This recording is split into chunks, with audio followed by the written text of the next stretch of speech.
I'm 38 years old. I am from St. Bernard's Parish in New Bloomfield.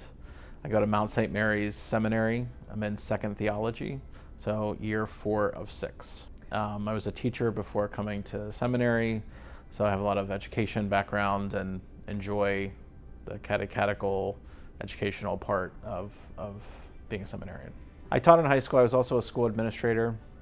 So I enjoy administrative work, which is a little crazy. Most people look at me like I'm nuts whenever I say that to them, but it's one of those things that I do. I just finished an education master's at the Mount, something I started before going into seminary, and they have the program, so the diocese allowed me to finish it, which was a lot of extra work, but we have many schools, so being able to help them, work with them in the future is something I look forward to doing.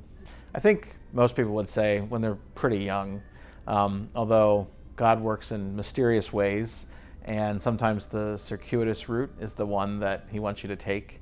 So after I was very involved in my parish when I was young, and my parents always said, "You're going to be a priest." So I said no, and ran away from that as much as possible, and just did other things.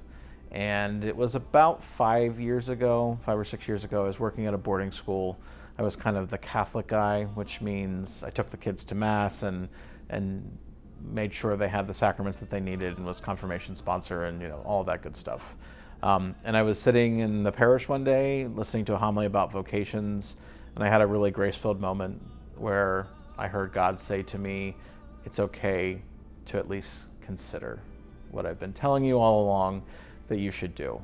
And from that point, entered a lot of prayer and discernment, and then discerned the call to seminary and to the priesthood. So there's always signposts when you look back that, oh, this is why I had to do this, and this gave me experience to help with that.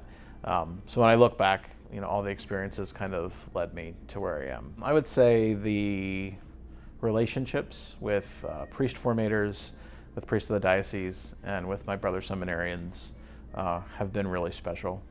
Everybody's on the journey, the same journey, but kind of go about it in very different ways, like I just said.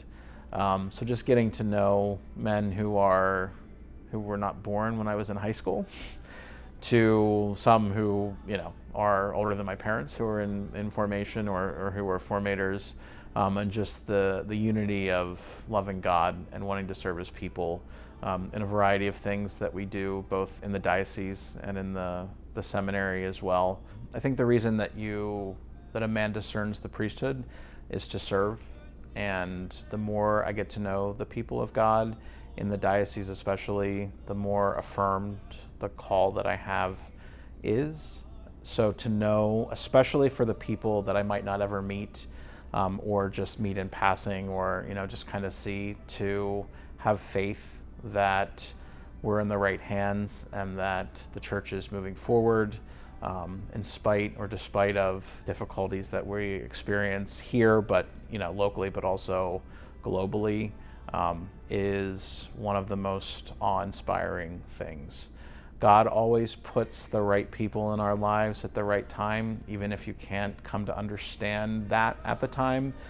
He wastes nothing, so the experiences and the relationships and learning how to be a good father, spiritual father, and to be a good mentor, and to be someone that can help them means everything. And certainly it's a large financial obligation for the diocese and for the people too. I always ask them first to pray for us, to give us spiritual support, which in theory costs nothing, at least materially so, because I think prayers are the thing that keeps us going, especially during the really difficult times and the trials, and there certainly are those things.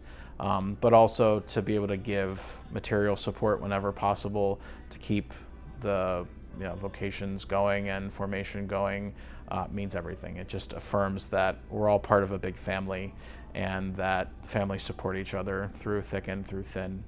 So I appreciate greatly all the help and all the support, and hope that I can give back to the people what they're giving me now in their investment in me and in the church and in the priesthood. Just pray for me and pray for my brother seminarians. The Blessed Mother is someone that we're all very close to, and she helps us especially through difficult times. So the prayers are also helpful, but also for discernment to the priesthood, that people can hear the call and have the courage to say yes.